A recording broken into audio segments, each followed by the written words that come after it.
ஓம் சுக்லாம்பரதரம் விஷ்ணும் சசிவர்ணம் சதுர்புஜம் பிரசன்னவதனம் தியாயேத் சர்வவிக்னோபசாந்தயே யா தேவி ஸ்தூயதே நித்யம் விபதைர்வேதபாரகைः सा मे वसतु जिह्वाग्रे ब्रह्मरूपा सरस्वती निधये सर्वविद्यानां विषजे भवरोगिणां गुरवे सर्वलोकानां दक्षिणामूर्तये नमः।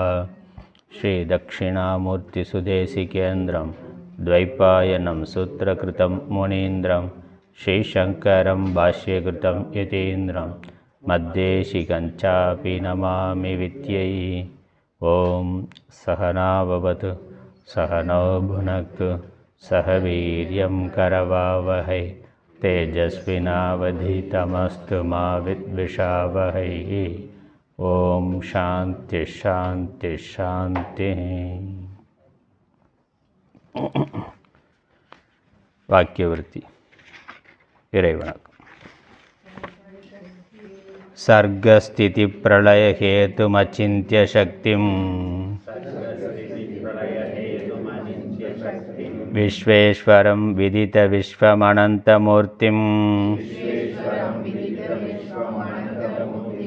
निर्मुक्तबन्धनमपारसुखाम्बुराशिं श्रीवल्लभं विमलबोधगणं नमामि।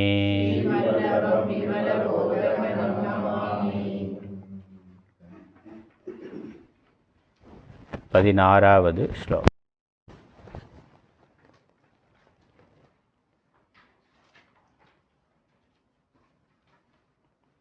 ஏவம் இந்திரியத்ருக்நாகம் இந்திரியாணீதி நிஷ்சுணு மனோபுத்திஸ்ததா பிராணஹ நாகமித்யவதாரய।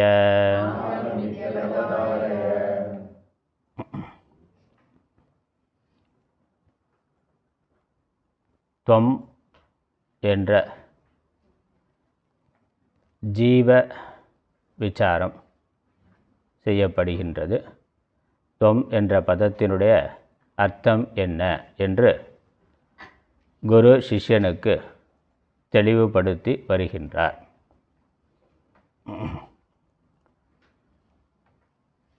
ஆத்மா உடல், உடல் என்கின்ற பொழுது ஸ்தூல உடல், சூக்ஷ்ம உடல். இந்த உடல்கள் ஆத்மா அல்ல, ஆத்மா இதற்கு வேறானது.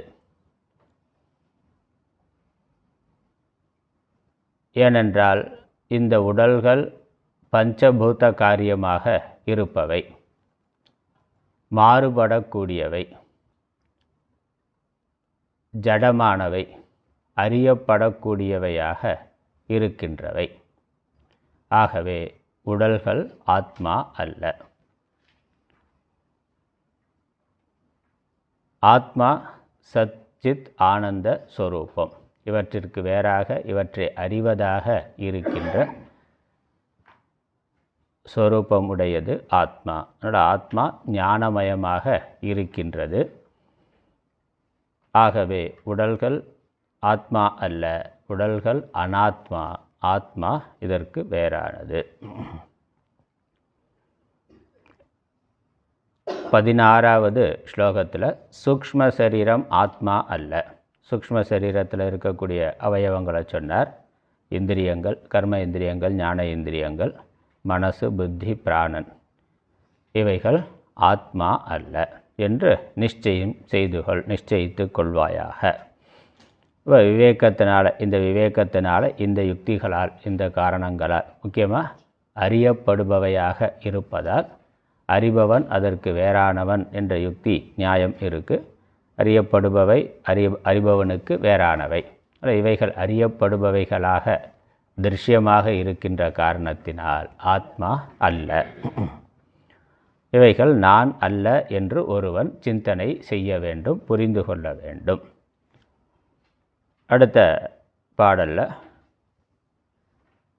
இவைகள் தனித்தனியாக ஆத்மாவா இல்லாமல் இருக்கலாம், ஜடமாக இருக்கலாம். இவைகளெல்லாம் சேர்ந்தது ஆத்மான்னு சொல்லலாமான்னு. இந்திரியங்கள், மனசு, புத்தி, ஸ்தூல சரீரம் இதெல்லாம் சேர்ந்து தானே நம்மளால் நான்னு உணரப்படுகின்றது. அனுபவத்தில் தனித்தனியாக நம்ம விவகாரத்தில் சொன்னாலும் எல்லாம் சேர்ந்து மொத்தமாக நான்கிற எண்ணம் இருக்குது. அதனால் இதெல்லாம் சேர்ந்து நானாக ஆத்மாவாக இருக்கலாமான்னா அப்படியும் இல்லை என்பதை சொல்லுகின்றார் 17வது பாடல். சங்காதோபி ததா நாகம் இதி திருஷ்ய விலக்ஷணம் திரஷ்டாரமனுமானேன நிபுணம் சம்பிரதாரய. சங்காதோபி ததா நாகம் இதி திருஷ்ய விலக்ஷணம் திரஷ்டாரமனுமானேன நிபுணம் சம்பிரதாரய.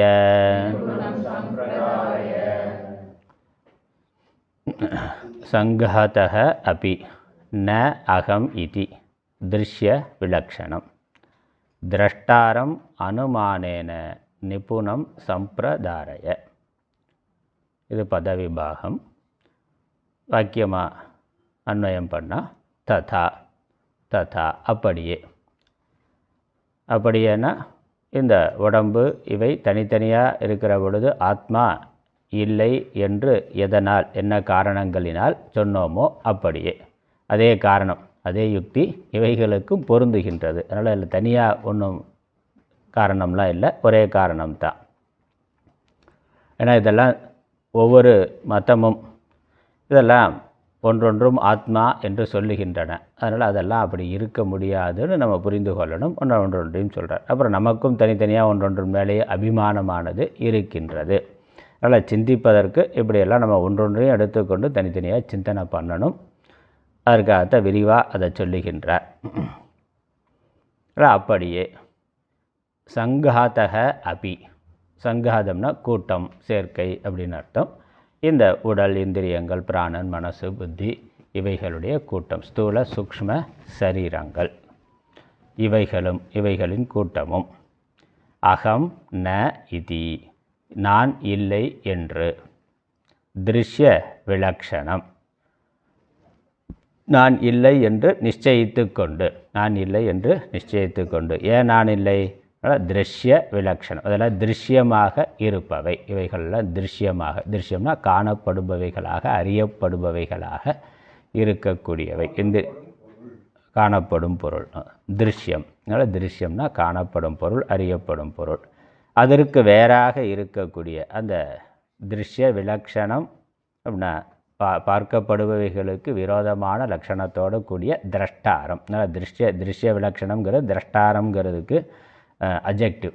திரஷ்டாரம்னா பார்ப்பவன், பார்ப்பவன், திருக் பார்ப்பவன், பார்ப்பவைகளுக்கு வேறான லட்சணங்களோடு இருக்கக்கூடிய இவைகள் ஆத்மா அல்ல என்று அனுமானேன, அனுமானத்தினால், நிபுணம் சம்பிரதாரய, நிபுணம்னா நன்றாக, நிபுணத்துவம்னு சொல்கிறோமே, சாமர்த்தியம், நன்றாக அப்படிங்கிற அர்த்தம். இந்த இடத்துல நன்றாக, நன்றாக தீர்மானம் செய்து கொள்வாயாக, நிச்சயித்து கொள்வாயாக. நல்லா தெளிவாக இங்கே திருக் திருஷ்ய விவேகம் என்ற யுக்தி தான். இவைகளெல்லாம் திரஷ்டா என்ற பார்ப்பவன், நான்கிறது எப்பொழுதும் பார்ப்பவனாக அறிபவனாக இருக்கின்றேன். நான்கிறது அறிவு ஸ்வரூபம், அனைத்தையும் அறிவதாக இருக்கின்றது. அதில் இவைகளெல்லாம் தனித்தனியாக இருக்குது, ஒன்றொன்றும் ஒவ்வொரு விதமாக ஒவ்வொரு பொழுது வேலை செய்கின்றது. இப்போ இவைகளெல்லாம் வெவ்வேறாக இருக்கிறதுனாலேயே இது நான் இல்லை. ஏன்னா நான்கிறது நமக்கு எப்பொழுதுமே மாறாத ஓர் உணர்வாக, ஓர் அறிவாக இருக்குது. குழந்தையிலிருந்து இப்போ வரைக்கும், பிறந்ததிலிருந்து நமக்கு எல்லா காலத்திலும் நான்கிறது ஒரே மாதிரி தான். அந்த அறிபவன் ஒரே மாதிரி தான் இருக்கான். அறியப்படும் விஷயம் இந்த உடம்பு பிறந்தபோது இருந்த மாதிரி இப்போ இல்லை. மனது, புத்தி எல்லாமே மாறிவிட்டது. அறிவியல் படி கம்ப்ளீட்டாக எல்லா செல்லுமே மாறிடுச்சுங்க. அந்த உடம்பு 100% முழுக்கவே மாறிடுச்சுங்கிறான்.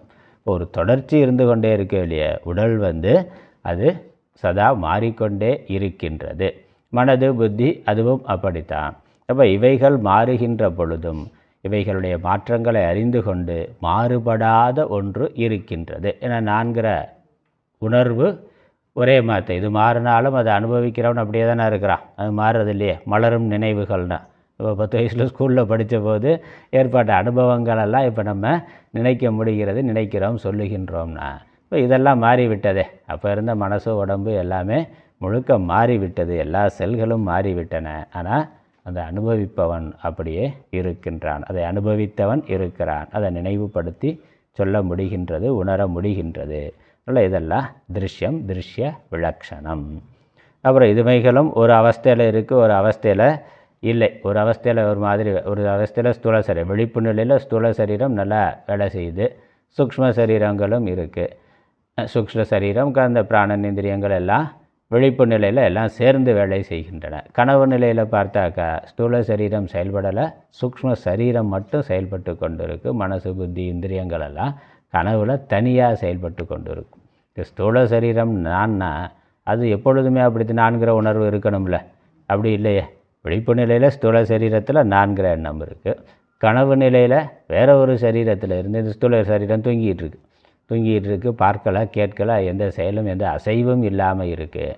ஆனால் கனவில் அவர் செயல்பட்டு கொண்டு இருக்கிறார், பார்க்கிறார், பேசுகிறார்.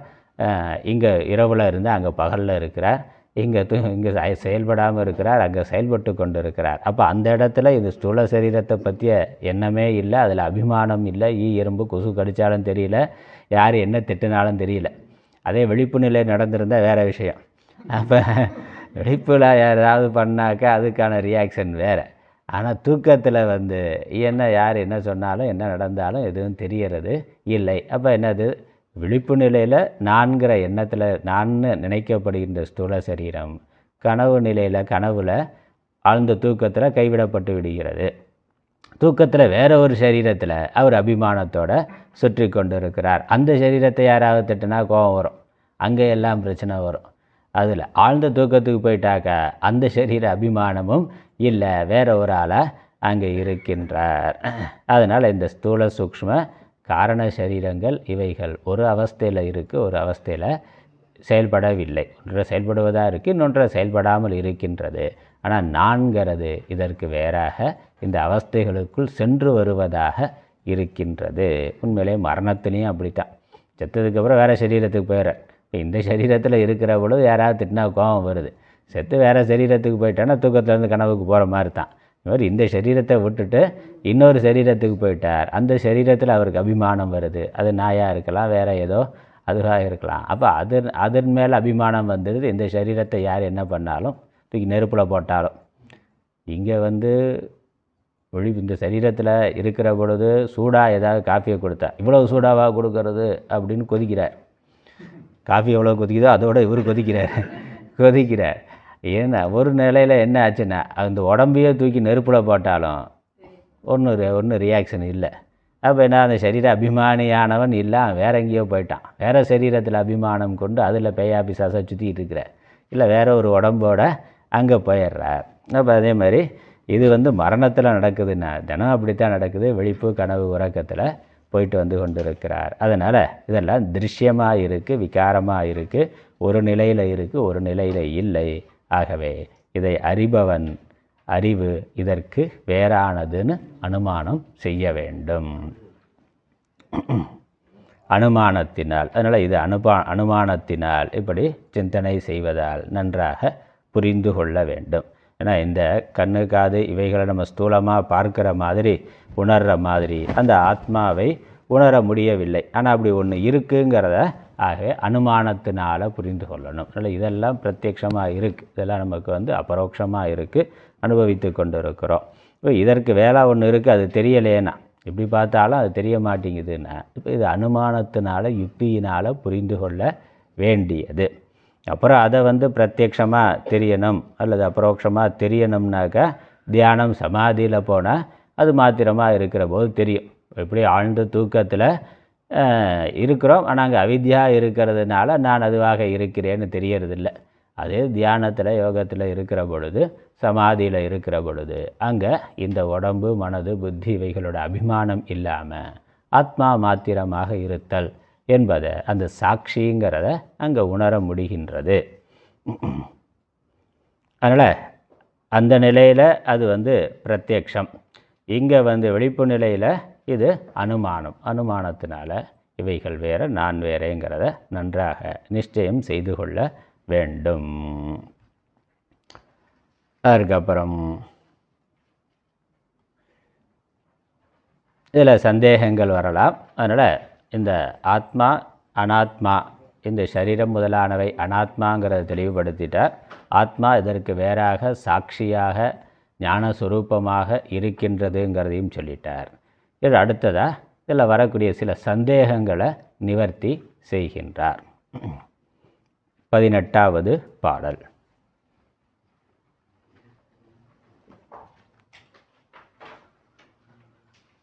தேகேந்திரியாதயோ பாவாः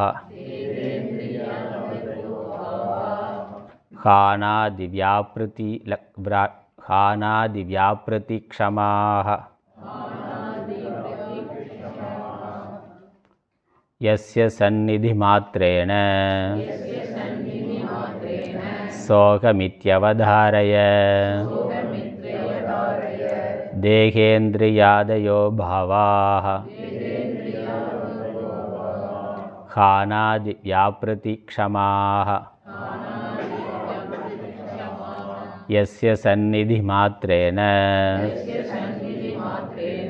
சோகமித்யவதாரய.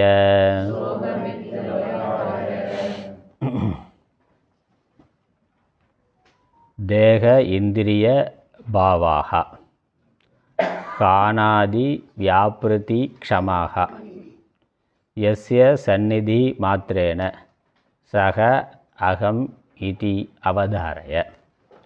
இந்த உடல் முதலானவை ஜடமாக இருக்கின்றன. இந்த உடல் முதலானவை ஜடமாக இருந்தாலும் அவைகள் இயங்குகின்றன. இப்போ ஜடமான ஒன்று இயங்காது. இது இயங்கிறதுனால நம்ம இதையே சேத்தனம்னு நினைக்கிறோம். இந்த உடம்பு கல் பாறை அப்படின்னாக்கா அது ஜடமானது நமக்கு தெள்ள தெளிவாக தெரிகின்றது. ஆனால் இந்த உடம்பு ஜடமானதுன்னு நம்மளால் அவ்வளோ சீக்கிரமாக பாறை ஜடமானதுன்னு சொல்கிற மாதிரி இந்த உடம்பு ஜடமானதுன்னு ஒத்துக்கொள்ள முடியவில்லை, ஏற்றுக்கொள்ள முடியவில்லை. ஏன்னா இது இயங்கி கொண்டிருக்கு, இது செயல்பட்டு கொண்டிருக்கிறது, இதற்கு உணர்வு இருக்கின்றது. அப்படி இருக்கிற பொழுது இதை எப்படி ஜடமானது என்றும் நான் இல்லை என்றும் சொல்ல முடியும் என்று கேட்கலாம். அதற்கு தான் விளக்கம் கொடுக்கிறார். உடம்பு ஜடமானது தான், ஆனால் அது ஆத்மாவினுடைய சந்நிதியினால் இயங்குகின்றது. அதனால் உடம்பு ஆத்மா முன்னிலையில் இயங்குகின்றது. அல்லது வேறு மாதிரி சொன்னாக்கா உடம்பு ஜடமானதுங்கிறது நமக்கு தெரிகின்றது. எப்படி தெரியுது? பக்கத்தில் இருக்க ஆள் போய் சேர்ந்துட்டா தெரியுது. அதனால் இன்னொரு உடலை விட்டு உயிர் போய்விட்டாக்கா அது ஜடமானதுங்கிறத நம்ம பார்க்கிறோம். அப்புறம் பஞ்சபூத காரியம் அப்படிங்கிறதுனால பஞ்சபூதம் ஜடமானதுங்கிறது நமக்கு தெரியும். அந்த உடம்பும் ஜடம்னு தெரியுது. நம்ம சுற்றி இருக்கக்கூடிய உடலற்ற உயிரற்ற உடலை பார்க்கிற பொழுது அதனுடைய தன்மை நமக்கு தெரிகின்றது, அது ஜடமானதுன்னு. அப்போ உடம்பை இயக்கிறதுக்கு ஒரு காரணம் இருக்கிறதுங்கிறது அதனால் நம்ம புரிந்து கொள்ள முடியும். உடம்பு இயங்குவதற்கு தன்னிலவில் அது ஜடமாக இருந்தாலும் பஞ்சபூத காரியமாக இருந்தாலும் அது இயங்குவதற்கு உள்ள ஒரு காரணம் இருக்கின்றதுங்கிறத நம்மால் புரிந்து கொள்ள முடிகின்றது. அதுதான் ஆத்மா. இப்போ உடல் இயங்கிறதுக்கு கைகள் கொடுக்கல் வாங்கல் செய்யுது, கால்கள் நடக்கின்றன, வாய் பேசுகின்றது, கண்கள் பார்க்கின்றன, காதுகள் கேட்கின்றன, நாக்கு சுவைக்கின்றது, மனது சிந்திக்கின்றது. கேனேசிதம் பதத்தி பிரேசிதம் மனகன்னு தான் சிஷ்யன் ஆரம்பிக்கிறான் கேனோபனிஷத்தில். எதனால் தூண்டப்பட்டு மனது சிந்திக்கின்றது, வாய் பேசுகின்றது, கண்கள் பார்க்கின்றன? அப்போ இதற்கு எது ஒரு காரணம் இருக்குதுன்னு தெரிகின்றது. இது இயங்குவதற்கு ஒரு காரணம் இருக்குதுன்னு தெரியுது. சுவிட்சை போட்டால் லைட் எரியுதுன்னா இப்போ லைட்டு ஜடமானது, தானாக அது ஒளிரக்கூடிய தன்மை உடையது அல்லங்கிறது நமக்கு தெரியும். அப்போ அது ஒளிர்வதற்கு காரணமாக ஒன்று இருக்கிறதுங்கிறத நம்மால் தெரிய முடிகின்றது. அதை பார்க்க அது இயங்கிறதுக்கு ஒரு காரணம். ஏன்னா அது ஜடமானது, அது தானாக ஒளிராது, ஃபேன் தானாக ஓடாது, ஒரு வாகனம் தானாக இயங்காது, அதெல்லாம் ஜடப்பொருள். அது நமக்கு தெரியுது. ஆனால் அது இயங்குகிறதுனா அப்போ அதை இயக்குகின்ற ஒரு சக்தியானது, அதற்கு வேறான ஒரு சக்தியானது இருக்கின்றது. அதனுடைய சம்பந்தத்தினால இவைகள் இயங்குகின்றன. அதை நம்மால் எப்படி புறத்தில் இந்த அனுபவத்தில் பார்க்குறோம். ஒரு குடம் இருக்குன்னா அது தானாக போகாது. இப்போ குடம் நடந்து போகுதுனாக்கா யாரோ ஒருத்தர் தூக்கிட்டு போகிறார். ஒரு குடம் இருக்குது அப்படின்னா அது பாட்டுக்கு இருக்கும், எத்தனை நாள் ஆனாலும் அப்படியே இருக்கும். ஆனால் அது இடம் பெயருது நகருதுனாக்கா அது யார் தலைமையிலையோ இருக்குன்னா யாரோ ஒருத்தர் அதை கைகளில் எடுத்துகிட்டு போகிறார், இல்லை தலையில் வச்சு கொண்டு போகிறார். அப்படிங்கிறது அதை இயக்குகின்ற ஒரு சக்தி. அது நமக்கு நேராக தெரியலேனாலும் நம்மளால் அதை புரிந்து கொள்ள முடியும். ஏன்னா அது ஜடமானது, தானாக இயங்க முடியாது. கண்டிப்பாக ஏதோ ஒன்று பின்னால் இருக்கின்றது. இப்போ கரண்ட்டு நேராக பார்க்க முடியுதானா? பார்க்க முடியலை. இப்போ கரண்ட்டு இருக்கா இல்லையானா சுவிட்சை போட்டு பார்த்து சொல்கிறேன்.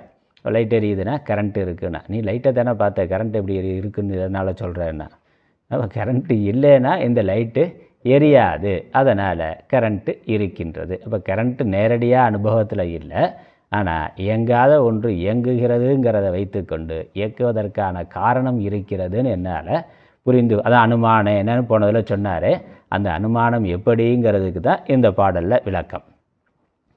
ஜடமான தேகம், இந்திரியம் முதலான பொருட்கள், பாவாகான பதார்த்தங்கள், பொருட்கள், உடல், இந்திரியங்கள், இந்த பொருட்கள் எல்லாம் எஸ்ய எவருடைய சந்நிதி மாத்திரேன எவருடைய முன்னிலையில், எவருடைய முன்னிலையில், நல்ல சந்நிதிங்கிறது முன்னிலை அப்படின்னு அர்த்தம். எவருடைய முன்னிலையில், அவர் நேரடியாக அதை செய்யலை, அவருடைய முன்னிலையில் இது இயங்குகின்றது. ஏன்னா நேரடியாக செஞ்சாக்க அவர் ஒரு கர்த்தாவாக ஆகிவிடுவார்.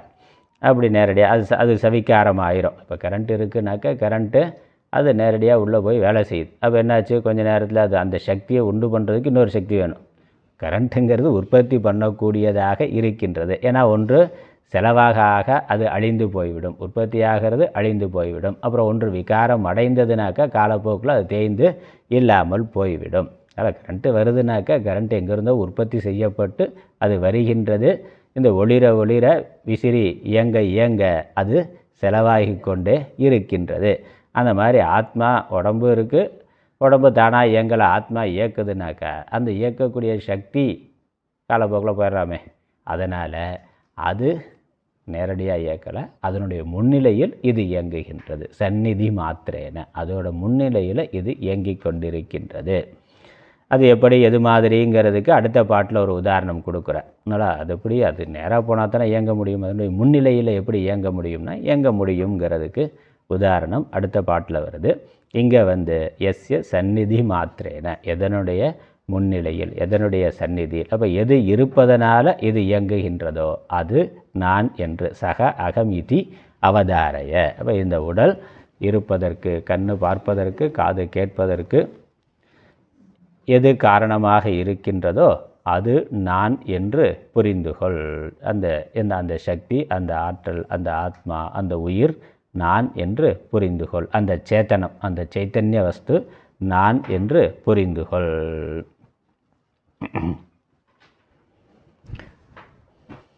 அதனால் இந்த உடம்பு, அதில் இருக்கக்கூடிய அவயவங்கள், உறுப்புகள் எல்லாம் அது தனித்தனியாகவும் நான் இல்லை, கூட்டமாகவும் நான் இல்லை.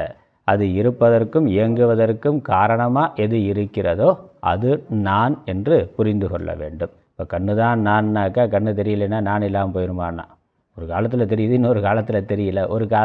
ஒரு காலத்தில் காது கேட்குது, இன்னொரு சமயத்தில் கேட்கலேன்னா, இல்லை ஏதோ ஒரு விபத்தில் கை கால் போயிருச்சுன்னா, அந்த உறுப்புகள் குறைந்தாலும், உடம்பில் அவயவங்களில் குறைவு வந்தாலும் உள்ளே இருக்கக்கூடிய நான்கிற உணர்வு ஒரே மாதிரி தானே இருக்குது, அது மாறாமல் தானே இருக்குது. இப்போ உடம்பு தான் நான், இல்லை உடம்புல இருக்க இந்த பகுதிகள்லாம் சேர்ந்தது தான் நான்னா, இது குறைந்து போனாலும் உள்ளே இருக்க உள்ளுணர்வு ஒரே மாதிரி தான் இருக்குது, அது மாறுவது இல்லை. அதனால் அது நான் இல்லைங்கிறது தெரிகின்றது.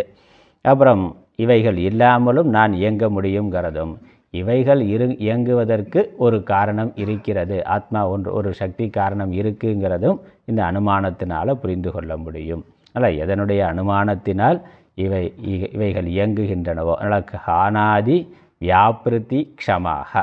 ஹானம் அப்படின்னாக்க கொடுத்தல், தள்ளுதல், விளக்குதல் அப்படிங்கிற அர்த்தம். இவை முதலான வியாபாரம், வியாபிருத்தி அப்படின்னா வியாபாரம், எதனுடைய சந்நிதியினால் இவைகளுடைய கொடுத்தல், கைனா கொடுக்கறது, வாங்கிறது. மொத்தமாகவே நம்ம வாழ்க்கையில் 2 தான் பண்ணுறோம். ஒன்று விளக்கிறது, இன்னொன்று சேர்க்கிறது, அவ்வளோதான். அதனால் இங்கே விளக்குதல் முதலான அப்படின்னு இருக்குது. அதனால் ஒன்று உள்ளே தள்ளுறது இல்லை வெளியே தள்ளுறது தானே. இங்கே பகல் ஃபுல்லாக உள்ளே தள்ளுறது, அப்புறம் காலையில் எதிர்த்துன்னா வெளியே தள்ளுறதுன்னா இதுதான் நடந்துக்கிட்டு இருக்குது. இப்படி அனுபவம் தான் உள்ளே போயிட்டு இருக்குது. இந்திரியங்கள் வழியாக உள்ளே போகுது, அப்புறம் இதெல்லாம் தேவையில்லை, அதெல்லாம் வெளியே போகுது. இப்படி கொடுக்கல் வாங்கல் இதுதான் வெளியே நம்முடைய முழு வியாபாரமாகவும் இருக்குது. முழு வாழ்க்கையிலையும் அதுதான் பண்ணி கொண்டு இருக்கிறோம். சரீரத்துக்கு எதெல்லாம் சுகத்தை தருமோ அதெல்லாம் சேர்த்து கொண்டு இருக்கிறோம், எதெல்லாம் துக்கத்தை தருமோ அதெல்லாம் வேண்டாம்னு விலக்கி கொண்டு இருக்கிறோம். விளைக்கிறதுக்கு ஒரு முயற்சி தேவைப்படுது, சேர்க்கிறதுக்கு ஒரு முயற்சி தேவைப்படுகிறது. அப்போ இதுதான் நம்ம முழுக்க பண்ணி கொண்டு இருக்கிறோம். அதனால் அதை சொல்கிறார், காணம் முதலானவை, தள்ளுதல் விளக்குதல் முதலானவை, சேர்த்தல் விளக்குதல் இந்த வியாபாரங்களை செய்வதற்கு சக்தி உடையதாக இருக்கின்றதோ அது நான் என்று சிந்தனை தியானம் செய்ய வேண்டும், சிந்திக்க வேண்டும். அடுத்த ஸ்லோகம்.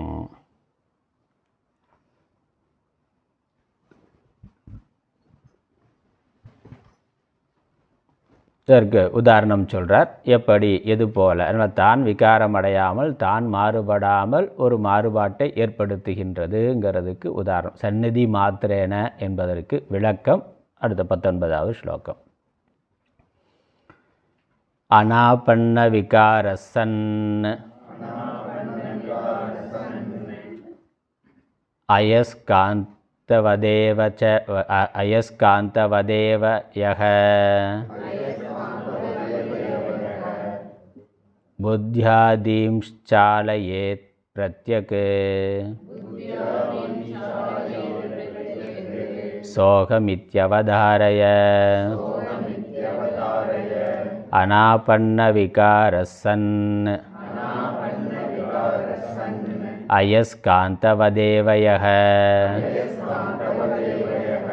புத்யாதீம்ச்சாலயேத் பிரத்யக் சோகமித்யவதாரய.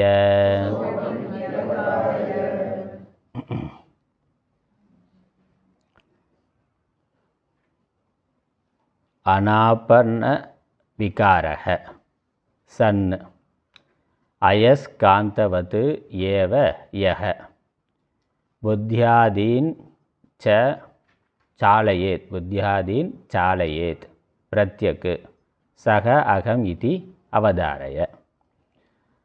இங்கே உதாரணம் அயஸ்காந்தவத்து ஏவ அனாபன்ன விகாரக சன் புத்யாதீன் யக சாலயேத் சக பிரத்யக் அகம் இதி அவதாரய.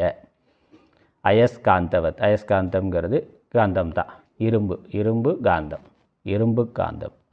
அயஸ்னா இரும்பு, அயஸ் இரும்பு, காந்தம், காந்தம் நமக்கு தெரியும்.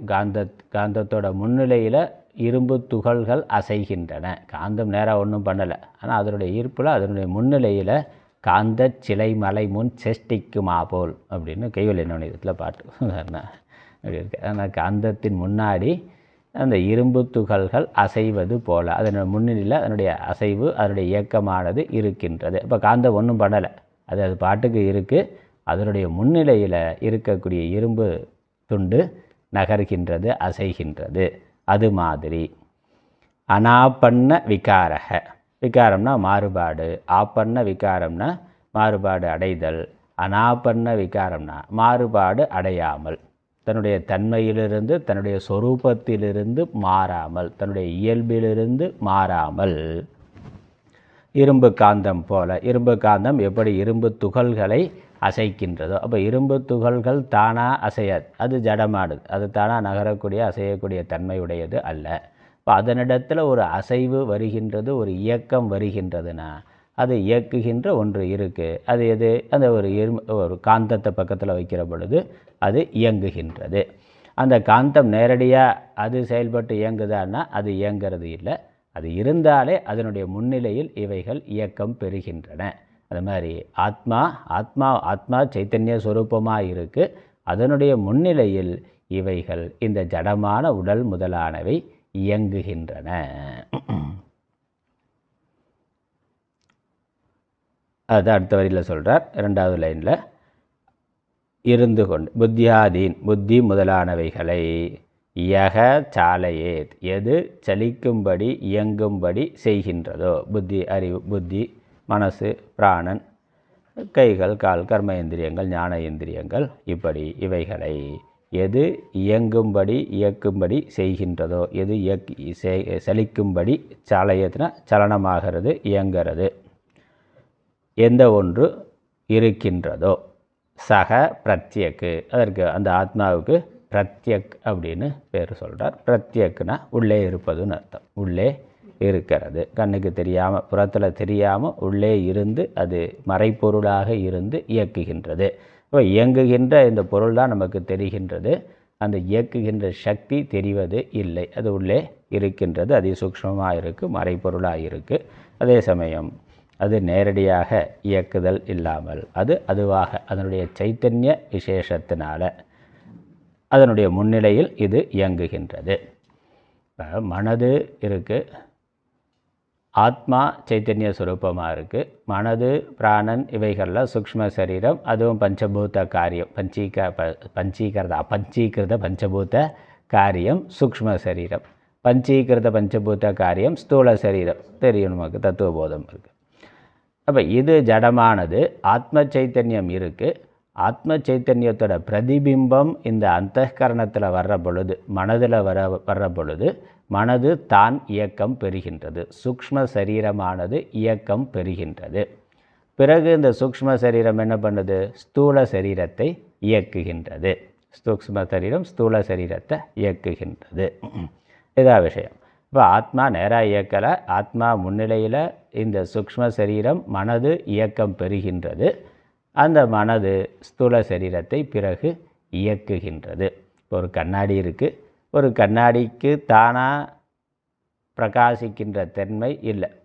கண்ணாடியை சூரியன் முன்னாடி வைக்கிற பொழுது, சூரியனை பார்த்து சூரிய ஒளி கண்ணாடியில் படுற மாதிரி வைக்கிற பொழுது அது என்ன பண்ணுது, ஒரு பிரகாசத்தை அடைகின்றது. முதல்ல தான் பிரகாசத்தை அடையுது, அப்புறம் அந்த ஒளியை ஒரு இருட்டு அறைக்குள்ளே ஒரு ஜன்னல் வழியாக உள்ளே திருப்புனாக்கா அந்த அறைக்குள்ளே இருக்கிறத பிரகாசிக்கின்றது. அப்போ சூரிய சந்நிதி சூரியன் முன்னிலையில் இல்லைன்னா அது பண்ணுமானா பண்ணாது, அது பாட்டுக்கு இருக்கும், அது ஜடமானது.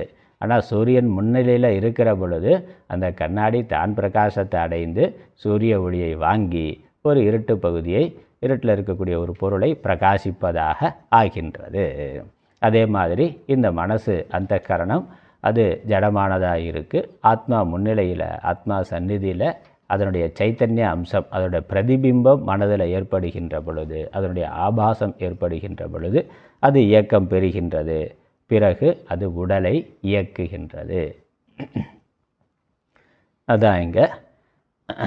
அதனால் அப்படி இந்த உடல் மனது இவைகள் இயங்குவதற்கு காரணமாக எது இருக்கின்றதோ அது தான் மாறுபடாமல் இருந்து இயக்குகின்றது. அதான் முக்கியம், அது ஞாபகம் வச்சுக்கணும். இது இயங்கிறதுக்கு காரணமாக அது இருக்குங்கிறது மட்டும் இல்லை, தான் மாறுபடாமல் இருந்து, ஏன்னா மாறுபட்டால் அதோட சொரூபம் போயிடும். இப்போ மாறுபடாமல் தன்னுடைய சொரூபத்திலிருந்து நழுவாமல் அது அப்படியே இருந்து இந்த உடலை இயக்குகின்றது. உடல் இயங்குவதற்கு, உடலை இயக்குகின்றதுங்கிறது கூட சரியில்லை, உடல் இயங்குவதற்கு காரணமாக இயக்குகிறதுன்னு அது வேலை பண்ணுறதுன்னு ஆயிடுது. அதனால் கர்த்தா காரயித்தானா, செய்பவன் செய்விப்பவன்னா. செய்கிற ஆள் இருக்கிறான், செய்விக்கிற ஆள் இருக்கிறான். ஒரு ராஜா இருக்கிறாருன்னா அவர் நேராக பண்ணணுங்கிறது இல்லை, அவர் உட்காந்து இருந்தாருன்னா முன்னாடி வேலை நடக்கும். எந்திரிச்சு போயிட்டாருன்னா அப்புறம் வேறு பேசாமல் இருப்பான். அப்போ அவர் இருந்தாருனாக்கா அவர் வேலை நடக்கிறதுன்னு. அப்போ அவர் நேரடியாக செய்யலை, ஆனால் செயல் நடப்பதற்கு அவர் காரணமாக இருக்கின்றார். அப்படி இருந்தாலும் அவருடைய சங்கல்பம், ஏதோ ஒரு ஏவுதல் இருக்குல்ல, அவருடைய ஏவுதல் ஒன்று இருக்குது, அவர் தூண்டுகின்றார். அதுக்கப்புறம் அதனுடைய விளைவு வருகின்ற பொழுது, யுத்தத்தில் அவர் இருக்கிறார், முன்னாடி 2 சண்டை போடுறான்னா, அப்போ அந்த யுத்தத்தினுடைய விளைவு வர்ற பொழுது யாருக்கு சேரும், அது அந்த காரயித்தா, யார் தூண்டுகிறாரோ அவருக்கு தான் அது போகும். இவனுக்கு என்ன சம்பளமோ அது மட்டும்தான் கிடைக்கும். ஆனால் அதனுடைய முழு பலன் லாபமோ நஷ்டமோ வெற்றியோ தோல்வியோ ராஜாவுக்கு போகுது.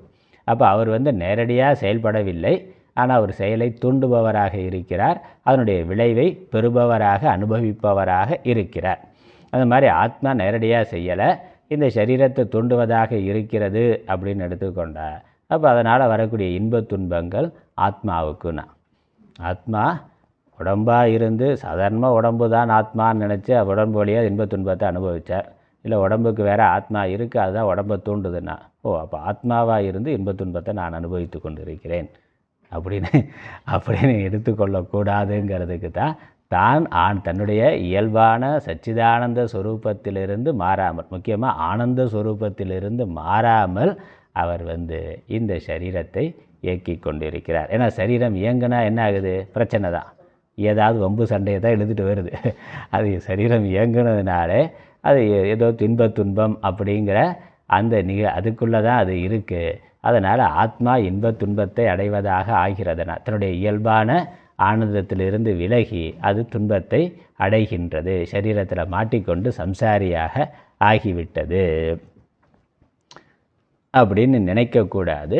தன்னுடைய ஆனந்தம் மாறாமலே, தன்னுடைய சாட்சித்துவம் மாறாமலே அது இந்த உடல் இயங்குவதற்கு காரணமாக இருக்கின்றது. அதுக்கு தான் இந்த உதாரணம். அயஸ்காந்தம்ங்கிறது தன்னுடைய சொரூபத்திலிருந்து இயல்பிலிருந்து மாறாமல் அதே சமயம் இயக்கத்திற்கு காரணமாக இருக்கின்றது. அதனால் இதனுடைய இன்பத் துன்பங்கள் அதற்கு வருவது இல்லை, உடம்புக்கு வருது. உடம்பு மனசு இயக்கம் பெறுது, அதனால் ஒரு கர்மா பண்ணுது, கர்மா பலனை அது உடம்பு மனது அனுபவிக்கின்றது. காரணமான ஆதாரமான ஆத்மா சாட்சிய மாத்திரமாக இருக்குது, ஆனந்தமாகவே இருக்கின்றது. அதுக்கு ஒன்றும் குறையில்லை, அது அப்படியே இருக்கின்றது. அதனால தான் விழிப்பு நிலையில் என்ன தான் பிரச்சனை இருந்தாலும், இல்லை உடம்புல ஏதாவது நோய் முதலாக அதனால் வலி இருந்தாலும் தூக்கத்துக்கு போயிட்டான்னா ஒன்றும் தெரியறதில்ல. ஆழ்ந்த தூக்கத்துக்கு போயிட்டாக்க உடல் ரீதியான வலி தெரியறதில்ல, மனோ ரீதியான பிரச்சனைகள் எதுவுமே தெரியறதில்லை. அப்போ அதுவாக இருக்குங்கிறது அதிலிருந்து ஆழ்ந்த உறக்கத்தில் அதோட ஆனந்தம் மாறாமல் அப்படியே இருக்குங்கிறது தெரிகின்றது. விழிப்பு நிலைக்கு இதோட சம்பந்தம் வர்ற பொழுது இதனுடைய துக்கத்தினால் அது மறைக்கப்பட்டதாக ஆகின்றது. உண்மையிலே ஆத்மானந்தம் மறைஞ்சு போகிறதில்ல, அது அப்படியே தான் இருக்குது, அதனுடைய சாட்சித்துவம் அப்படியே தான் இருக்குது. உடம்பு மனது விஷயங்களால் விவகாரங்களால் பலமடைகின்ற பொழுது அதனால் சொரூபானந்தமானது மறைக்கப்பட்டு விடுகின்றது, அது மறைப்பை அடைகின்றது. அதனால் ஆத்மஸ்வரூபானந்தம் விளங்கவில்லை. விளங்கலைன்னா என்ன பண்ணணும்? இந்த மனதை உடம்பை சாந்தி பண்ணணும். அதுக்கு பிரச்சனையை சாந்தி பண்ணணும். அதை சாந்தி பண்ணணும், என்ன பண்ணணும்? நேராக டாஸ்மாக் போகணுன்ட்டான். ஏன்னா எவ்வளவு பிரச்சனை இருந்தாலும் தீர மாட்டேங்குது. அதனால் என்னன்னா புண்பற்ற நெஞ்சத்தைனா இந்த மாதிரி ஏதோ கவலை பிரச்சனை இருக்குண்ணா இதெல்லாம் பண்ணால் அது அந்த நேரத்துக்கு மறந்துருக்குண்ணா. தூக்கத்துக்கு போகிற மாதிரி தூக்கத்தும் வரலை, அதனால் இந்த தூக்கம் வந்துட்டு ஆனந்தமாக இருக்கலாம், தூக்கம் வர மாட்டேங்குது. அப்போ என்னது? இந்த துக்கத்தை மறக்கிறதுக்கு, தூக்கத்தை வர வைக்கிறதுக்கு இதெல்லாம் கொஞ்சம் ஊற்றுனா ஆனந்தமாக இருக்கிறார். அப்படி மற்ற போதை வஸ்துக்களுக்கெல்லாம் போய் உடம்பு மனசை சாந்தப்படுத்தணும்னு நினைக்கிறேன். சாந்தப்படுத்தினா இப்போ சுகம் வருதான்னா அது சுகம் வரலை. இது சாந்தமானோன்னு சொரூப சுகமானது வெளிப்படுகின்றது. அதுதான். அப்போ இந்த சாதனங்கள்லாம் இல்லாமலே பக்தியினால் ஞானத்தினால் உடம்பு மனசை சாந்தப்படுத்த முடிஞ்ச துக்க நிவர்த்தி, அவ்வளோதான். துக்க நிவர்த்திக்கு செயற்கையாக தற்காலிகமான மருந்துகளை இதை பயன்படுத்துறதுக்கு பதிலாக ஆத்மீக சாதனைகள், ஆன்மீக சாதனைகள் என்ன பண்ணுது? அந்த சாதனைகள் மூலமாக மனதை சாந்தப்படுத்துகின்றோம். அதன் மூலமாக யோக சாதனையினால் உடம்பை ஒழுங்குபடுத்துறது, மற்ற ஜபம் தியானம் மாதிரியான ஆன்மீக சாதனைகளால் மனதை ஒழுங்குபடுத்துறது, மனதை சாந்தப்படுத்துறது. வேதாந்த ஞானத்தினால் அது மித்தியான்னு புரிந்து கொண்டு அதனுடைய ராகத்வேஷத்தை நீக்கிறது, அகங்கார மமக்காரத்தை நீக்கிறது. ஏன்னா அதெல்லாம் தூண்டி கொண்டதாக இருக்குது. அப்போ அதெல்லாம் நீக்கிறதன் மூலமாக அது சாந்தமடைகின்றது. சாந்தமடைகிற பொழுது சொரூபானந்தமானது தானே வெளிப்படுகின்றது, தானே விளங்குகின்றது. அதுதான். அதனால் இந்த சரீரத்தோடு இருந்தாலும், சரீரத்தோட சம்பந்தப்பட்ட மாதிரி இருந்தாலும், சரீரத்தினுடைய விகாரங்களால் ஆத்மா பாதிப்பு அடைவது இல்லை. அதனால் சரீரத்தின் இருப்புக்கும் இயக்கத்திற்கும் அது காரணமாக இருந்தாலும் அது நிர்விகாரமாக இருக்கின்றது. அதனால் செய்வதும் இல்லை, செய்விப்பதும் இல்லை. ந குர்வன் ந காரயன் நவத்வாரே புரே தேகி அப்படின்னு பகவத்கீதையில் சொல்கிறார். நைவ குர்வன் ந காரயன், அது செய்வதும் இல்லை, செய்விப்பதும் இல்லை. அதே சமயம் இந்த உடலின் செயலுக்கு அது காரணமாக இருக்கின்றது. ஏன்னா ஜடமான உடல், ஜடமான உலகம் இயங்குவதற்கு அது காரணமாக இருக்கின்றது என்று இந்த தத்துவத்தை அல்லது பிரத்யக் உள்ளே இருந்து இயக்குகின்ற இந்த உடம்பு சலிக்கும்படியாக இந்திரியங்கள் சலிக்கும்படியாக எது செய்கின்றதோ அது நான் என்று இவ்வாறு விசாரம் செய்து தீர்மானித்துக்கொள், நிச்சயித்துக்கொள். அடுத்த பாடல்.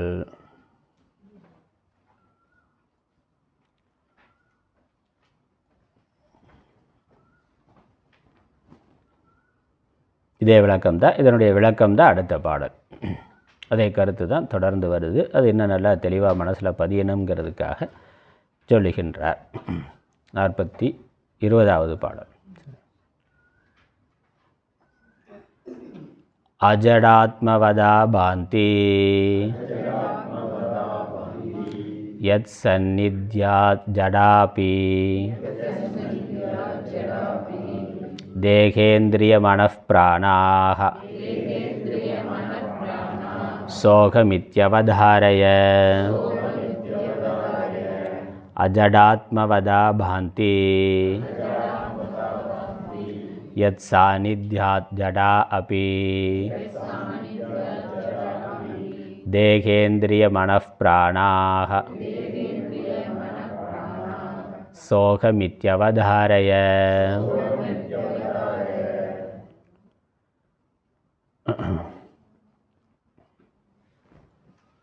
அஜட ஆத்மவத் ஆபாந்தி யத் சாநித்யாத் ஜடா அபி தேகேந்திரிய மனப்பிராணாஹ சக அகமிதி அவதாரய. தேகேந்திரிய மனப்பிராணாக, தேகம், இந்திரியம், மனசு, பிரான், ஸ்தூல சூக்ஷ்ம சரீரங்கள், அதனுடைய அவயவங்கள்லாம் சொல்லிட்டார். ஸ்தூல தேக இந்திரிய மனப்பிராணாக. ஜடாகா அபி, அவைகள் ஜடமாக இருந்தாலும் தன்னளவில் தானே செயல்படக்கூடிய பிரகிருதி காரியமாக ஜடவஸ்துக்களாக இருந்தாலும் யது சாநித்யாத், எவருடைய சாநித்தியத்தினால், அவருடைய சந்நிதி மாத்திரத்தினால், அந்த சந்நிதிங்கிறதுலேருந்து வந்து சாநித்தியம், எவருடைய சந்நிதியில் இருக்கிற பொழுது என்ன கிடைக்குதோ அது சாநித்தியம். சந்நிதி மாத்திரத்தினால் அது சாநித்யாத். அஜடாத்மவத்து ஆபாந்தி, ஜடத்தன்மை அற்றதாக, ஜடத்தன்மை அற்றது போல விளங்குகின்றதோ. ஜடத்தன்மை உடையதாக இருக்குது, எவருடைய ஒன்றினுடைய சந்நிதியில் இருக்கிற பொழுது அது தன்னுடைய ஜடத்தன்மை இழந்ததாக இருக்கின்றது. அதனால் அஜடாத்மவத்து, ஜட ஆத்மவத்து, அஜட ஆத்மவத்து. ஜடாத்மவத்துனா ஜடத்தன்மை உடையதாக. இங்கே என்ன ஆகுது, அது வாஸ்தவமாக ஜடத்தன்மை உடையது தான். ஆனால் எவருடைய சந்நிதி மாத்திரத்தில், எதனுடைய முன்னிலையில் அது ஜடமற்றதாக, அதாவது சேதனத்தன்மை உடையதாக ஆபாந்தி தோன்றுகின்றனவோ விளங்குகின்றனவோ அது நான் என்று அவதாரைய நிச்சயித்துக்கொள், சிந்தித்துக்கொள். இப்போ ஒரு இரும்பு துண்டு உண்டு. இரும்பு துண்டுனா அது தானாக இயல்பாக அது வந்து குளிர்ந்த தன்மை உடையது, கருமையான நிறம் உடையது. அதானே, ஒரு இரும்பு கம்பு இருக்குது, ஒரு இரும்பு துண்டு இருக்குனாக்கா, இரும்பு கட்டி இருக்குது, அது தன்னளவில் பிரகாசிக்கிற தன்மை அதற்கு இல்லை, அது கருப்பான நிறத்தில் இருக்குது, குளிர்ந்த தன்மை உடையதாக இருக்குது. குளிர்ந்த தன்மை, அதனுடைய நிறம் கருப்பாக இருக்குது, பிரகாசங்கிறது அதற்கு கிடையாது. அதே இரும்பு துண்டு ஒரு நெருப்போட சம்பந்தம் வர்ற பொழுது, இரும்பு துண்டை தூக்கி நெருப்பில் போட்டாக்க அந்த நெருப்போட சம்பந்தத்தினால அது வெப்பத்தை அடைகின்றது. அதனுடைய கருப்பு நிறம் மாறி அது சிவப்பாக தகதகன்னு இருக்குது. அதோட குளிர்ந்த தன்மை போய் வெப்பம் இருக்குது, அதோட பிரகாசமற்ற தன்மை போய் பிரகாசம் உடையதாக இருக்கின்றது. அதிலேருந்து ஒரு பிரகாசம் வருது, அதுக்கு நிறம் மாறிடுது, அதனுடைய தன்மை குளிர்ந்த தன்மை போய் வெப்பத்தன்மை வருகின்றது. அது மாதிரினா, அது மாதிரி. அப்போ வாஸ்தவமாக கருப்பாக இருக்கிற ஒன்று, குளிர்ந்து இருக்கக்கூடிய ஒன்று, பிரகாசமற்ற ஒன்று, அந்த நெருப்பினுடைய சந்நிதியில் நெருப்பினுடைய சம்பந்தத்தினால இந்த மூன்று தனக்கு விரோதமான தன்மையை எடுத்து கொண்டிருக்கின்றது. அதே மாதிரி ஆத்மா வாஸ்தவமாக அன்றுத்த ஜட துக்கமாக இருக்குது. ஆத்மாவுக்கு அதே மாதிரி 3 குணம் அங்கே இருக்கிற மாதிரி இங்கே அன்றுத்த ஜட துக்கம். ஜடம்னா ஜடம், துக்கம்னா துக்கம். அன்றுத்தம்னாக்கா பொய்யான சொந்தமான இருப்பு இல்லாததாக இருக்கக்கூடியது. அப்படி இருக்கிற அது என்ன ஆகுது? ஆத்மா சந்நிதியில், ஆத்மா முன்னிலையில் அது ஒரு இருப்புத்தன்மை உடையதாகவும், அப்புறம் ஒரு பிரகாசத்தன்மை, அந்த சேத்தனத்தன்மையை அடைந்ததாகவும், அப்புறம் அது ஆனந்தத்தை அடைந்ததாகவும், அந்த சுகம் அப்படிங்கிறதும் இருக்குது. சரீரத்தில் சுகம் வருதே, வாஸ்தவமாக துக்க சொரூபம் தான், ஆனால் அதன் மூலமாக சுகத்தை அனுபவிக்கின்றோம். அதனால் இப்படி அது வாஸ்தவமாக ஜடமாக இருந்தாலும் எதனுடைய சம்பந்தம் இருக்கிறதுனால அது சேதனத்தன்மையை, சச்சிதானந்தத்தன்மையை பெற்றது போல இருக்கின்றதோ அதுதான் நான் என்று புரிந்து கொள்வாயாக. சக அகமிதி அவதாரைய, அதை நான் புரிந்து கொள்ளணும்.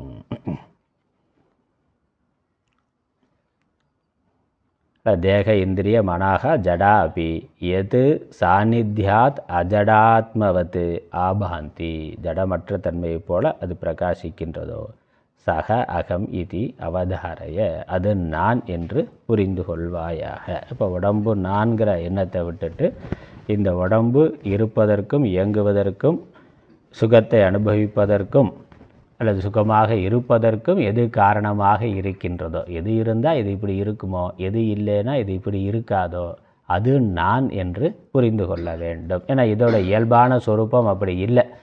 அது அது ஜடமாக தான் இருக்குது. இன்னொன்றுடைய சம்பந்தத்தினால இந்த தன்மையை அது அடைந்திருக்கின்றது. ஆகவே அதுதான் நான். உடம்பு நான் இல்லை. உடம்புக்கு காரணமான, உடம்பு இயங்குவதற்கு காரணமான ஆத்மா நான் என்று சிந்தனை செய்ய வேண்டும். அதை நிச்சயம் செய்து கொண்டு பிறகு உட்காந்து தியானம் பண்ணுற பொழுது அவ்வாறு சிந்தனை செய்ய வேண்டும். எதனால் கண்ணு பார்க்குதோ, காது கேட்குதோ, இது மூக்கு நுகர்கிறதோ, வாய் பேசுகிறதோ, அது ஆத்மா, அது நான். இந்த அறியப்படுவதாக இருக்கக்கூடிய ஜடமான இந்த உடம்பு நான் இல்லை, மனது நான் இல்லை, பிராணன் நான் இல்லை என்று சிந்தனை செய்ய வேண்டும்.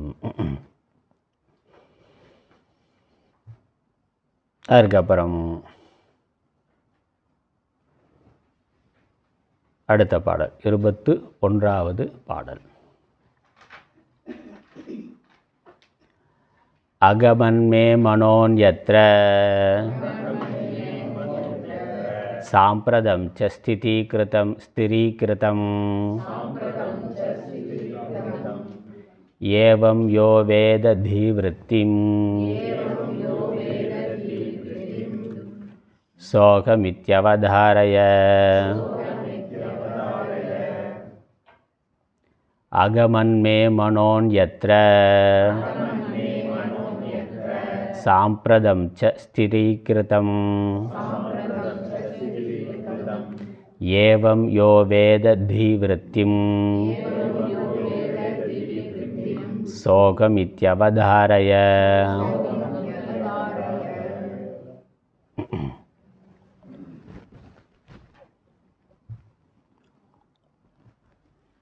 மே அகமன் மே, அகமத் அப்படிங்கிறது அந்த மே வர்றதுனால அகமன் இருக்குது. அகமத் மே மனக அந்யத்ர சாம்பிரதம் ச ஸ்திரீகிருதம் ஏவம் யக வேத தி விருத்திம் சக அகம் இதி அவதாரய.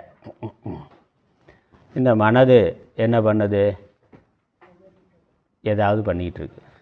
அது என்ன பண்ணும் தெரியாது. ஒரு இடத்துலேருந்து ஒரு விஷயத்துலேருந்து இன்னொரு விஷயம்னு மாறி மாறி சிந்தித்து கொண்டே இருக்கின்றது. அதனால் ஒரு இடத்துலேருந்து இன்னொரு இடம்னா விஷயம், இன்னொரு விஷயத்தில் போய்கொண்டே இருக்கிறது. அது விஷயம் எங்கேயோ இன்னொரு இடத்துல இருக்கும். இங்கேருந்து திடீர்னு அங்கே அமெரிக்காவில் இருக்க பையனுக்கு போயிடும். இங்கே தேனியிலேருந்து ஆசிரமத்தை கிளாஸில் இருக்கிற போதே திடீர்னு எங்கேயோ வெளிநாட்டில் இருக்கக்கூடிய ஒரு ஆளை நினைக்குதுன்னா அப்போ இங்கேருந்து அங்கே அந்நியத்தில் வேறு இடத்துக்கு போய்விடுகிறது. ரொம்ப ஃபாஸ்ட்டாக, அதான் ரொம்ப ஒரு க்ஷணத்தில் போயிட்டு வந்துடுதுண்ணா, ஒரு க்ஷணத்தில் அப்படி போயிட்டு வந்துடுதுண்ணா. அதுதான் மனசோட தன்மையாக இருக்குது. அதனால் மே மனக அந்நியத்திர அகமத்துனா, என்னுடைய மனமானது வேறு இடத்திற்கு, வேறு சிந்தனைக்கு சென்று விட்டது, திடீர்னு எங்கேயோ போய் விடுகிறது. அப்போ அது போகுதுங்கிறது எனக்கு தெரியுது. என்னுடைய மனசு இப்போ என்னிடத்துல இல்லை, அது வேறு ஏதோ சிந்தனையில், அது போன க்ஷணத்தில் மறக்கலாம், ஆனால் அது வந்த பிறகு போயிட்டு வந்ததுன்னா அதில் போகிறவும் தெரியறதில்ல, ஆனால் போயிட்டு வந்ததுங்கிறது தெரிகின்றது. என்னன்னு திரும்ப கேட்குறான். ஏதாவது சொல்லிக்கிறோம், என்னவோ சொன்னீங்களே என்னன்னா, இங்கே தானே இருந்தேன், காது திறந்தானே இருந்தது, காது கேட்குது இல்லைன்னா, காது கேட்குது, மனசு எங்கேயோ போயிருச்சுன்னு. அதனால் ஒரு செகண்ட் கவனிக்காமல் விட்டுட்டார். அதனால் என்னுடைய மனது வேறு இடத்திற்கு போயிருந்தது. அப்புறம் சாம்பிரதம் ஸ்திரீ கிருத்தம், இப்பொழுது ஸ்திரமாக செய்யப்பட்டு விட்டது. அப்போ திரும்ப இங்கே வந்துருச்சுன்னு அர்த்தம். அதில் தியானத்தில் உட்காந்தாக்கா அப்போ தான் வேகமாக போகும். மற்ற நேரத்தில் கூட அது தெரியாது. தியானத்தில் உட்காந்து எங்கேயும் போகாமல் மனசு ஒரே விஷயத்தை நினைக்கணும் அப்படின்னு சங்கல்பம் பண்ணி உட்காந்த அடுத்த செகண்ட் அது எங்கேயோ போயிடும். அப்புறம் கொஞ்சம் நேரம் கழிச்சு அது மனசை கவனித்து பார்த்தா, ஆகா நம்ம பண்ண நினச்சது என்னது, இப்போ மனசு என்ன பண்ணி கொண்டு இருக்கு, நம்ம நினைத்தது என்னது, மனது என்ன நினைத்து கொண்டு இருக்கிறது நினச்சி பார்த்து திரும்ப மனசுக்கு கொண்டு வரணும், கொண்டு வந்து நிறுத்தணும். அப்போ என்னுடைய மனது எங்கோ சென்று இருந்தது, இப்பொழுது ஸ்திரமாக இந்த விஷயத்திற்கு வந்துவிட்டதுன்னா அப்புறம் என்னது திரும்ப போகும்.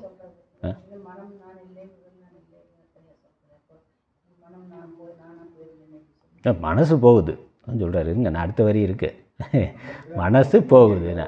அப்போ என்னுடைய மனது போகிறதுனா நான் போகலை, நான் இங்கே இருக்கேன். என்னுடைய மனது போகின்றது. அப்போ போகிற மனசு நான் இல்லையே, நான் இங்கே தானே இருக்கேன். என்னுடைய மனது போகிறது வருகின்றது. அப்போ மனது போகிறது வர்றதுங்கிறது எனக்கு தெரிகின்றது.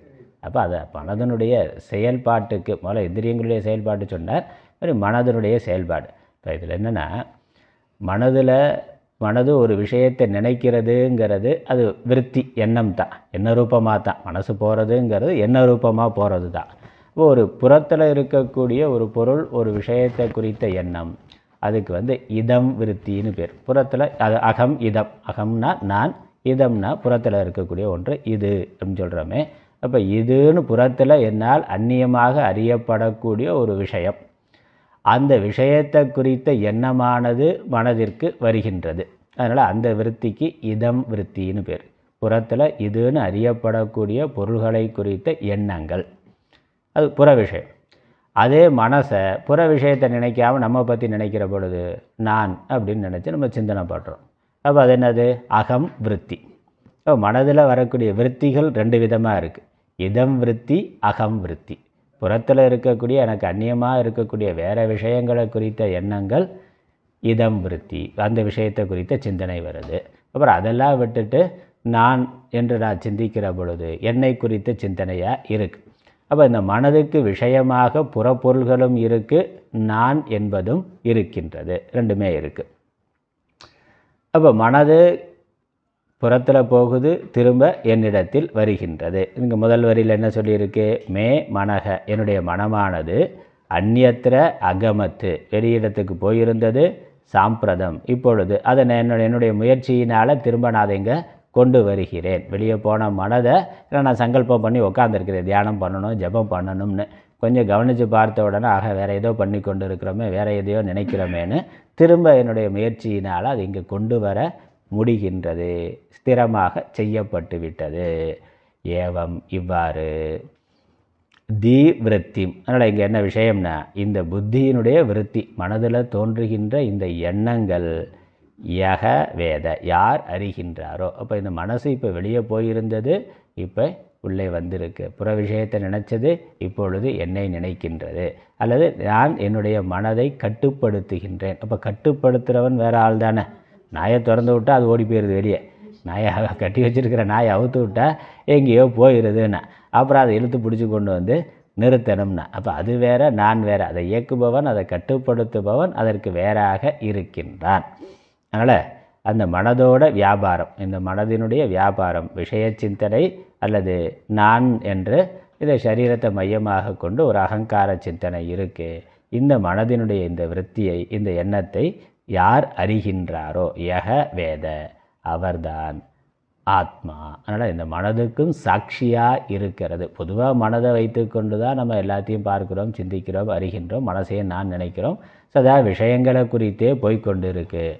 ஆனால் இந்த மனது இன்னொன்றினால் அறியப்படுகின்றது, இன்னொன்று மனதை பிரகாசிக்கின்ற ஒன்று இருக்கின்றது. என்னுடைய மனது இப்பொழுது இப்படி இருக்கிறது, நம்மளால் பார்க்க முடியுதில்ல. மனதை ஆப்ஜெக்டாக பார்க்க முடிகிறதுனா இப்போ அதற்கு வேறான ஒரு சப்ஜெக்ட் இருக்குது. இப்போ அந்த ஆப்ஜெக்டான நானாக இருக்க முடியுமா? ஆப்ஜெக்டான ஒன்று நான் சொல்ல முடியுமா? நான்கிறது எப்பொழுதும் சப்ஜெக்ட் தானே. ஐங்கிறது சப்ஜெக்ட் தானே, ஐங்கிறது ஆப்ஜெக்டாக சொல்ல முடியாதே. ஆனால் மனசு ஆப்ஜெக்டாக இருக்குது. அதனால் நான் மனது அல்ல, நான் அதை அறிகின்ற அறிவு, அதை உணர்கின்ற அறிவு. மனது சிந்தனை பண்ணுது, வெளி விஷயங்களை சிந்தனை பண்ணுது, அல்லது உடம்பு இந்த என்னை குறித்தே அது சிந்தனை பண்ணுது. அப்புறம் எந்த சிந்தனையும் இல்லாமல் சும்மா கூட இருக்குது. அதை என்னால் மாற்ற முடிகிறது, கட்டுப்படுத்த முடிகின்றது. நிশ্চিந்தையாக சிந்தனை இல்லாமலும் இருக்க முடிகின்றது. அப்போ இதை அறிகின்ற மனதை, மனதினுடைய இயக்கங்களை, எண்ணங்களை அறிகின்ற ஒரு அறிவு இருக்கின்றது. அது எப்பொழுதும் அறிவாகவே இருக்கின்றது. அது எப்பொழுதும் மனதினுடைய இருப்பு, அதனுடைய இயக்கம், அதனுடைய இன்மை. அதான் அதனுடைய இருப்பு, மனசு இருக்குன்னு தெரியுது, அதனுடைய இயக்கமும் அறியப்படுகின்றது, அறிய முடிகின்றது. அப்புறம் அதனுடைய இன்மைனா மனசு இல்லாத தன்மை, தூக்கத்திலேயோ அல்லது தியானத்திலேயோ மனசு ஒடுங்கி இருக்கிற பொழுது அதுவும் உணரப்படுகின்றது. அதனால் அது அப்பொழுது எது இருக்கின்றதோ அதை அறிவதாக, அதை பிரகாசிப்பதாக எந்த ஒரு அறிவு இருக்கின்றதோ, யார் அறிகின்றாரோ அது நான், அந்த சாட்சி தான் நான். அதனால் நம்ம தியானத்தில் இதை நன்கு உணர முடியும். ஏன்னா சாதாரணமாக விஷய சிந்தனை இருக்கிற வரைக்கும் விஷயங்களோடு சேர்ந்து நம்ம போயிடுறோம். அதனால் ஆப்ஜெக்டாக பார்க்க முடியும். விஷயம் ஆப்ஜெக்டாக இருக்குது, கண்ணு வரைக்கும், இந்த இந்திரியம் உடம்பு வரைக்கும் நான்கிறது இருக்குது. சப்ஜெக்ட் உடம்பு வரைக்கும் நான்கிறது இருக்குது. புற விஷயங்களெல்லாம் விஷயம்னு நம்ம இதோடு சேர்த்தே போய் கொண்டு இருக்கிறோம். அதனால் நமக்கு இந்த சாட்சி தெரியறது இல்லை. இப்போ இதை நிறுத்திட்டு, இந்திரிய விஷயங்கள், இந்திரியங்களை பார்க்கறத, அனுபவிக்கிறத நிறுத்திட்டு, எல்லாத்தையும் ஷட் டவுன் பண்ணிவிட்டு உள்ளே திரும்பினா மனதை பார்க்க முடிகின்றது. அப்போ மனது அறியப்படுவதாக ஆகிவிடுகின்றது. அதை அறிகின்ற ஒரு சாட்சி இருக்குது. இப்போ தொடர்ந்து தான் ரமண மகரிஷி சொல்கிறார், எண்ணங்கள் தோன்றுகின்ற இடத்தை கவனினா. மனசு எண்ணம் வந்து கொண்டே இருக்குன்னா எண்ணம் எங்கேருந்து வருது அப்படிங்கிறத கவனித்தா, எண்ணத்திற்கு மூலத்துக்கு போனால் எண்ணம் இல்லாமல் போய்விடும். யோக சித்த விருத்தி நிரோதகன். அப்போ சித்த விருத்தி நிரோதமான பிறகு என்ன இருக்கும்? சித்த விருத்தியும் நிரோதமாகும், சித்தமும் நிரோதமாகும். ஆகின்ற பொழுது என்ன இருக்கிறதோ அது ஆத்மா. அப்போ அந்த அறிவு மாத்திரம், சாட்சி மாத்திரம், சைத்தன்யம் மாத்திரம் இருக்கின்றது. அதுதான் நான் என்று நிச்சயித்துக்கொள், புரிந்துகொள். அதைத்தான் நம்ம ஒரு மாதிரி நான் அனுபவம் அப்படின்னு சொல்கிறோம். ஆத்மா அனுபவம்னா, ஆத்மா அனுபவம் எப்பொழுது இருந்துட்டு தான் இருக்குது. ஆனால் அதை மட்டும் வேறு எதோட சம்பந்தப்படாமல் அதை மட்டும் பார்க்கணும் அப்படின்னாக்கா கொஞ்சம் இந்த பயிற்சியெல்லாம் பண்ணணும். யோக சாதனைகள்லாம் பண்ணால் தான் நம்ம அதை மட்டும் தனியாக எக்ஸ்க்ளூசிவாக அதை மட்டும் தனியாக பார்த்து புரிந்து கொள்ள முடியும். இல்லைனாக்கா அது இருக்குது. அதனால் அனுமானேனா, இப்படி விசாரம் பண்ணுற போதெல்லாம் அனுமானத்தினால இருக்குது. அப்போ அது அனுபவமாக இருக்கணும்னாக்கா உட்காந்து பண்ணணும். உட்காந்து தனியாக ஒரு இடத்துல எந்த தொந்தரவும் இல்லாமல் ஏகாந்தே சுகமாசியதாம்னா சாதன பஞ்சத்தில் சொல்கிறார். அதில் ஏகாக்கி எதை சித்தாத்மான்னு பகவத்கீதையில் தியான யோகத்தில் சொல்கிறார். தனியாளாக இருந்துனா, தனியாக இருந்து மனசை கட்டுப்படுத்தி விஷயங்களுக்கு போகாமல் நிறுத்துகிற பொழுது அங்கே சொரூபம் தானே, அங்கே மனசு அப்போ அது எப்படி தெரியும்னா அங்கே தானே விளங்குகின்றது. அந்த நான்கிற இருப்பு சைத்தன்யம் மனசு லயமாகிற பொழுது தானே விளங்குகின்றது. அப்படி எது விளங்குதோ, இந்த மனசு விளங்குறதுக்கு காரணமாக எது இருக்கோ அது ஆத்மா என்று தீர்மானித்துக்கொள்னு சொல்லிட்டார். மேற்கொண்டு அடுத்த வகுப்பில் நாளை காலை, நாளை அடுத்த வாக்கிய விருத்தி வகுப்பு நாளை காலை 9 மணி நாளைக்கு தொடரலாம். ஓம் ஈஸ்வரோ குருராத்மேதி மூர்த்திபேத விபாகினே व्योमवत्याप्तदेहाय दक्षिणामूर्तये नमः। ओं पूर्णमदः पूर्णमिदं पूर्णात् पूर्णमुदच्यते पूर्णस्य पूर्णमादाय पूर्णमेवावशिष्यते। ओं शान्ति शान्ति शान्तिः। हरिः ओम्।